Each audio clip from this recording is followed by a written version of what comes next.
रुद्रने तिचे हातपाय घट्ट धरले होते आणि ती लालसर डोळ्यांनी त्याच्याकडे पाहत होती. रुद्र, तुला नेमकं काय हवं आहे? तिचा आवाज धिक्कारा आणि वेदनेने भरलेला होता. तिच्या असहायतेने आणि प्रतिकाराने त्याला अजूनच राग आला. तू इतरांसोबत गोड वागू शकतेस, पण माझ्या एका स्पर्शाने अस्वस्थ होतेस. काव्या, तू माझी कायदेशीर पत्नी आहेस आणि मला हवं ते करण्याचा अधिकार आहे. काव्या त्याच्या घट्ट पकडीखाली होती. तिने ओठ चावले, तिच्या डोळ्यात अश्रू होते. जर तुला कोणीतरी असंच जबरदस्तीने पकडलं तर कसं वाटेल? रुद्रने तिच्या नाजूक शरीराकडे पाहिलं आणि अचानक त्याचा स्वर सौम्य झाला. काव्या अचंबित झाली. हा माणूस वेगळ्या प्रकारे तिला छळत होता का? ती काहीतरी म्हणणार इतक्यात तिने जोरात त्याला दूर ढकललं. रुद्रला तिच्या डोळ्यात भीती आणि अस्वस्थता दिसली. त्याचा राग मावळला आणि तो हसत म्हणाला, आता बरं वाटते. त्याच्या उपरोधी बोलण्याने तिला तिथून निघून जायची इच्छा होती. तू माझी थट्टा करत आहेस? ती पटकन उठली आणि खोलीबाहेर पळाली. पुढच्या दिवशी काव्या घराबाहेर आली तर दारात माधव उभा होता. मॅडम, तुमचं डिझाईन पूर्ण झालं का? लवकरच होईल. जर रुद्रने ते उद्ध्वस्त केलं नसतं तर तिला परत नव्याने सुरू करावं लागलं नसतं. तो खूपच अजीब आणि कठीण माणूस होता. माधव काही क्षण विचारात पडला आणि म्हणाला, काल तुमचं आणि साहेबांचं काही बिनसलं आहे का? काव्या अचानक आठवणीत हरवली. काल रुद्रने तिच्यासोबत जे काही केलं त्याने ती पुन्हा स्तब्ध झाली. तिने घाबरून मान हलवली. सगळं ठीक आहे, काही नाही. माधव सुस्कारा सोडला. मॅडम, साहेबांना तुमची खूप काळजी आहे. काव्या कटाक्ष टाकत म्हणाली, हो, कारण त्यांना माझं डिझाईन हवं आहे. माधवने मनातल्या मनात कपाळावर हात मारला. दोघंही एकमेकांसमोर इतके मूर्ख कसे बनू शकतात? नाही मॅडम, तुम्ही काल पाहिलंत ना, साहेब का इतके रागवले होते? काव्या विचारात पडली. शिवायमुळे? हो, तुम्ही दुसऱ्या पुरुषाचं कौतुक केलं त्यामुळे साहेबांना जळफळाट झाला. काय? काव्या दचकली. रुद्र माझ्यासाठी मत्सर करत होता? ही गोष्ट खरंच असू शकते. त्याला माझ्याबद्दल असं का वाटावं? तो तर मला नेहमी अपमानच करत होता. तिच्या मनात विचार चालू असतानाच तिला अचानक उलटी येऊ लागली. तिला तिच्या पोटात वाढणाऱ्या बाळाची आठवण झाली. तोच रुद्र ज्याने तिला गर्भनिरोधक गोळ्या घ्यायला भाग पाडलं होतं, कारण तो म्हणाला होता की ती त्याचा अपत्य जन्माला घालण्याच्या लायकीची नाही. ही गोष्ट त्याच प्रेम नसून केवळ मालकी हक्काची भावना होती. विकास बरोबर म्हणत होता. कोणीही पुरुष स्वतःच्या पत्नीला दुसऱ्या पुरुषासोबत पाहू शकत नाही. काव्याचं मन एका क्षणात थंड पडलं. तिने डिझाईन पूर्ण केलं आणि माधवसोबत रुद्रला भेटायला गेली. रुद्रच्या ऑफिसमध्ये तो तिच्या डिझाईनवर नजर फिरवत होता आणि समाधानाने म्हणाला, अतिशय उत्कृष्ट, मलाही खूप आवडलं. काव्याने हुश केलं. रुद्र तिला निहाळत होता. मग अचानक त्याने कोट घेतला. चला, आज आपण बाहेर जेवायला जाऊ. काव्या चमकली. आपण? हो, तुझ्या डिझाईनच्या यशाचं सेलिब्रेशन करूया. माधव तिच्या मागे हसत म्हणाला. लवकरच ते एका प्रसिद्ध हॉटेलच्या रेस्टॉरंटमध्ये पोहोचले. रुद्रने वेटरला रेड वाईन आणायला सांगितले, पण त्याने वर पाहिलं तर काव्या साशंक दिसत होती. थोडीशी वाईन घेतलीस तर काही होणार नाही, तो म्हणाला. मी वाईन पीत नाही, काव्याने लगेच सांगितलं. रुद्र नाराज झाला. फक्त एक घोट तरी घे. तिच्या मनात कालच्या घटनेचा विचार सुरू होता. ती आता लवकरात लवकर त्याच्यापासून दूर जायचं ठरवत होती. तिने ओठाजवळ वाईन नेली, पण फक्त तो पाहत होता म्हणून तोंडाला टेकवली. त्याने समाधानाने मान हलवली. आपण घटस्फोट केव्हा घेणार? रुद्रचा चेहरा एका क्षणात काळवंडला. हॉटेलमधल्या हलकाशा संगीताचा आवाजही त्याच्या स्तब्धतेमुळे थांबल्यासारखा वाटला. डिझाईन पूर्ण झाले, त्यामुळे आता मला तुझ्या घरात राहण्याची गरज नाही. रुद्रने तीव्र कटाक्ष टाकला. तुला लवकरात लवकर बाहेर पडायचे. काय योजना आहे तुझी?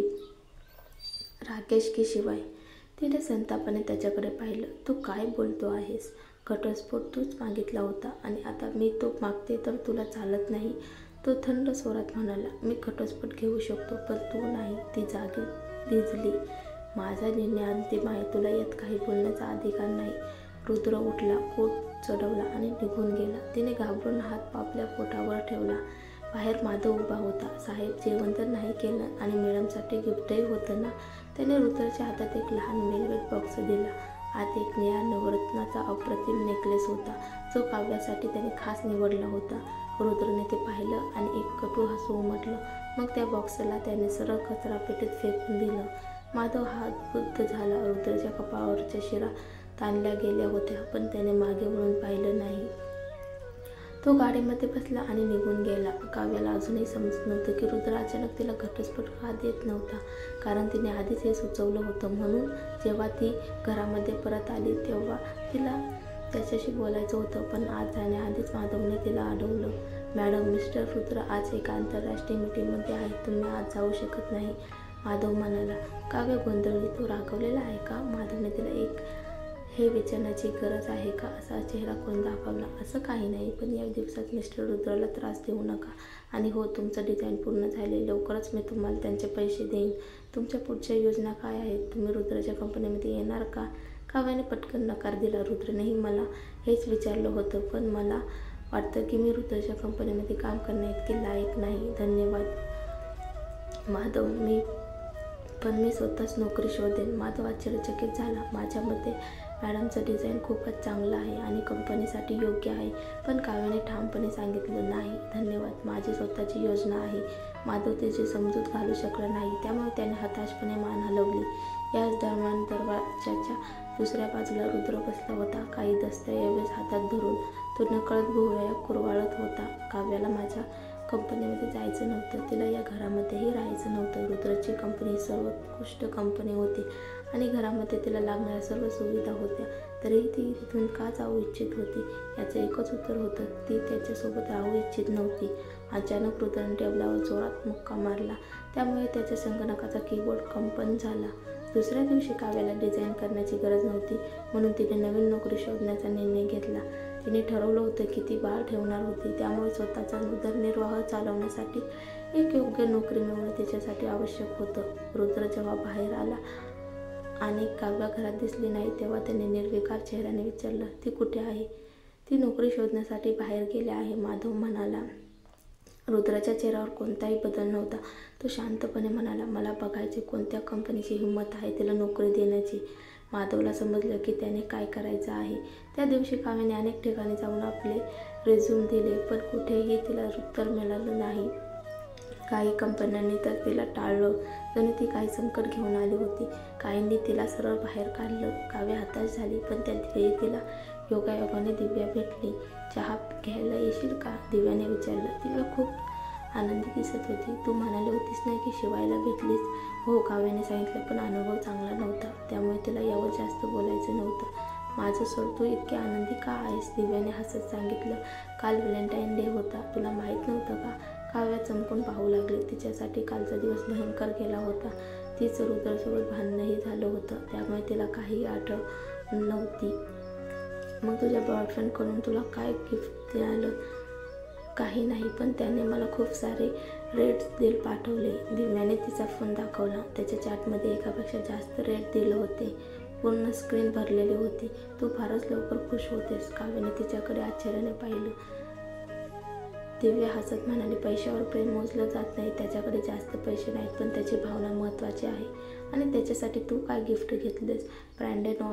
ब्रँडेड वॉच, ते जे मी मागच्या वेळी सांगितले होते, 1,30,000 रुपयाची. काव्याने डोकं हलवलं. प्रेमाच्या गणित नसतं हे तिला समजलं होतं. हो, त्याला मी सांगितलं की हे नकली आहे, तरी तो खूप खुश होता, दिव्या आनंदाने बोलली. काव्याने काही बोलायचं टाळलं. तेवढ्यात दिव्याने विषय बदलला.